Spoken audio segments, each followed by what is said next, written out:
Hey beauties, welcome back. Today I have for you this really simple and easy, fuss-free glamorous makeup. It's so quick and easy to achieve without the extras such as eyeliner, lashes, highlighter, etc. So let's get straight into it. I've done all my skincare this morning and now I'm going in with the AllEven Instant Perfector foundation, concealer and treatment all in one. I am going to apply it straight to the face, but I've also put some on the back of my hand because I like to dip my sponge into it and then I'm going to use that to bounce over the face. This is a super duper expensive foundation. It's the most expensive one I've actually ever used and ever purchased. It isn't my favourite, but I do want to use it since I have purchased it. It is a lovely foundation. I just don't think anybody should have to spend £115 on a foundation. I am actually using this for my friend's wedding because it is beautiful for bridal. The colour I'm using is Pearl and it's definitely like a lightweight medium coverage, but it does have high pigment and it's completely buildable to full coverage. To add a little bit of shape and warmth to the skin, I'm taking this SoSu contour stick in the shade Cool and I'm working that on the back of my hand to firstly warm up the product because it's a cream, and then from there I can use my hand as like a bit of a palette to stipple my brush onto, and then I can use that to stipple onto the face so that it isn't too intense. If you apply it straight to the skin, you've then got to blend all that product in. What I like about this contour stick is that it isn't too warm, hence the name Cool, but it does work as a nice colour for a bronzer, but if you use it subtly, it is a lovely contour and bronzer in one. Because it is a cream, you really can blend and soften the seam, but obviously you want it in the area that you've applied it so that it does give shape to the face, but you don't want any harsh edges, so definitely bounce over the top of it with your damp beauty blender to soften. Once I've laid down the initial colour, I like to use what's left on the bristles to pull the colour forward across the cheek. This is where the sun would naturally hit the face, and then that way it does bring a little bit of warmth across the centre of your face. Don't be afraid to also stipple a little bit across the bridge of your nose.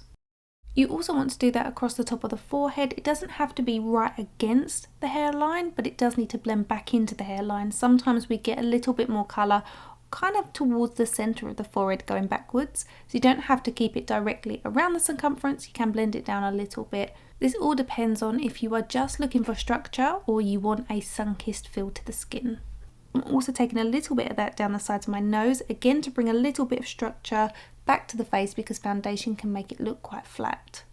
I know some of you will say you make it look so easy, but when you are working with creams, it really is so easy. They just blend onto the skin like a dream, especially if you haven't set your foundation in place yet. So try to leave any powdering that you need to do until you've finished all your cream-based products.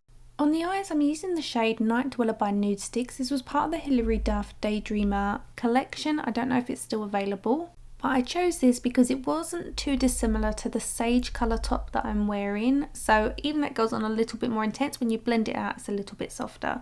And I love these magnetic luminous eye shades by NUDESTIX because once they're on, they do not migrate, they do not crease, they don't transfer, there's no fall down, and again because they're cream they just blend like a dream. So even if the first colour that you lay down can go a little bit wishy-washy once you've blended it out, you can then layer on, and layering is really good because it means the colours last longer. I'm using the Morphe M453 to blend this out, and as you can see I'm not taking it higher than the socket, I'm blending it into that socket so it's nice and soft, and then I'm going in with a second layer of the Night Dweller to build up the intensity. I wanted this look to be glam, as in you're wearing something that's smoky and you've obviously made an effort, but I wanted it to be super simple to achieve. That's why I've opted for cream-based products on the skin and also a cream-based eyeshadow that can be used as a multi-purpose product. So not only can it be used as the eyeshadow, it can also be used as eyeliner. The green shade really does work well with brown eyes, but equally it works beautiful with green and blue eyes. So no matter your eye shade, don't be afraid to give something like this a try. I actually filmed this tutorial about a month ago and I was still quite heavily on the retinol then, and my under eyes just was not sitting quite how I like it to sit, so I decided to take it off, but my skin is super sensitive to anything at the moment, so it's gone really red. But I decided underneath my eyes to apply a little bit of the Instant Under Eye Concealer by AU because this one for me just sits so nice under the eyes even if you've got dry skin. Nothing under the eyes is perfect when your skin is dry, but it is going to be your best bet. This is one of my favourites. So that's what I decided to apply because it just sat a little bit nicer than the foundation on its own. Obviously it wasn't necessary to leave in, but I do like to show you guys when something for me isn't quite sitting right or not working, how I would adjust it. Whenever you're wearing an eyeshadow on your top lid that's slightly darker, it's a really good idea to frame the eye. So definitely take it underneath your lower eyelashes and smudge it out. It can be really subtle if this is something that you're not used to. And then, this is an optional step, you can take some of your powder bronzer and just softly run that through the socket. Sometimes this is just a really nice way to create a little bit of a transition between the deeper shade and your skin tone. It also works nicely with the bronzer on the rest of your face. Then we're going to give our lashes a little curl. I always use this step before I tightline the eye, and you know my preference is the Wet n Wild Mega Liner in brown. The reason I curl my lashes first is because it lifts them, so it almost gives you a little bit of an easier access to your top lash line. If you've never tried this step, please give it a go. I promise you it will make the world of difference to your lash line, especially if you've decided not to apply eyeliner to your top lid.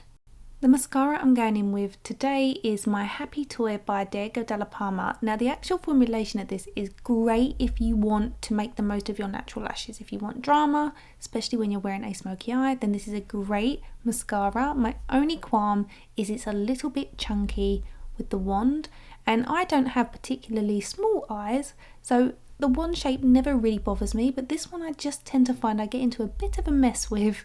And I do prefer to just go through my eyelashes with a metal tooth comb wand, because it does help just to separate them a little bit, because you can get a little bit of clumping. But I do really like the formulation because, as I said, it really makes the most of your natural lashes. Just reaching again for my Instant Under Eye Concealer by AU and just going back in around the inner corners of my eyes to brighten this area. Having a green eyeshadow or a blue eyeshadow can emphasise if you've got any darker tones around this part of your eyes, so definitely conceal them.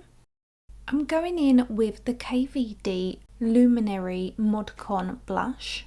I wasn't particularly fond of this the first time I tried it because it, for me, didn't really give me much colour payoff. However, I've given it a couple of tries since and I'm really starting to like it. And if you want glass-like skin, this is a really lovely product for that. I would just say though, go in with your beauty blender to press it into the skin around the seams of it, otherwise it can just look a little bit wet in places.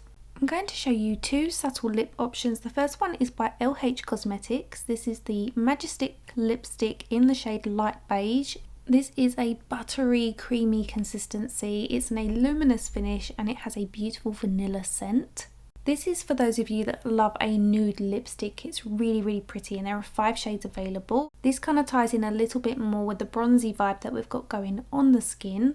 However, I specifically chosen a bit more of a pinky blush tone because I feel like that really complements the green on the eyes. So I'm going in with the Diego Della Palma Dance Dreamer lipstick, which is still on the nude spectrum but a bit pinkier. And again, this is a creamy texture, it's beautiful. So I'm just finishing off the skin with a little bit of the Charlotte Tilbury Airbrush Flawless Powder.